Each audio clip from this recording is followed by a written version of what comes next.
Salam mehriban denanlar. Moda Fasonlar kanalımda hemmäňizi hoş gördük. Bugünkü videomuzda siz bilen 2024-25-nji ýyllaryň moda trendlerini aral maslahatlaşmakçy.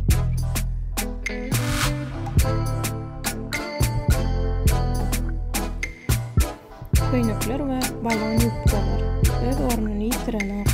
Balon ýupkalaryň eýýänlikden çykarylan garamazdan moda brendleri olaryň gözellik aspektlerini daşda duranoklar.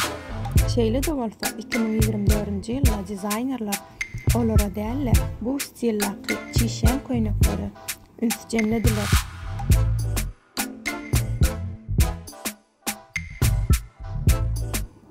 Güllü, ähemsiz, bahar, kömüş mevsimini göz öňüne geçip bolmaýar. Bu şekil aýal gyýlaryň tekçesini berk formaly. Häzir modanyň bilinçlerini, uly gyzyl güller, ýene de bir ähmiýetli trend ýupkalary, köýnekleri, hem-de çökerler bedeýän 3D güllerdir.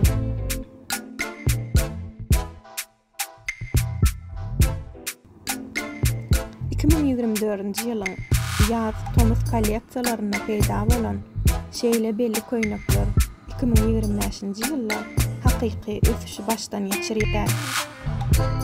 Bu modelleriň kadal güçlü, şekli kaşyň görkezýär. Dawanyň başlaýan çişýän ýupka bolsa, demanlaryň öz bolşy keşfini döredýär.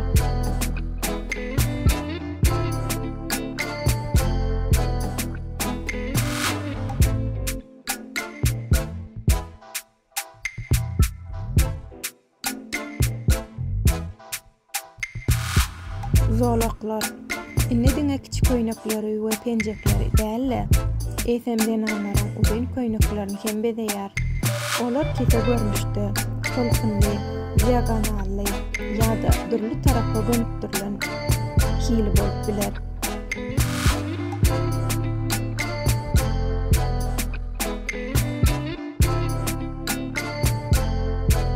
Ene gyrlar, bu görüňerjek videom şulardan barat.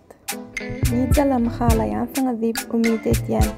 Ýene de şular ýaly videolardan habardar bolmak isteseňiz, ýagny görmek isteseňiz, Moda Fasonlar kanalymyz bilen galyň. Hemmäňize sag bolun.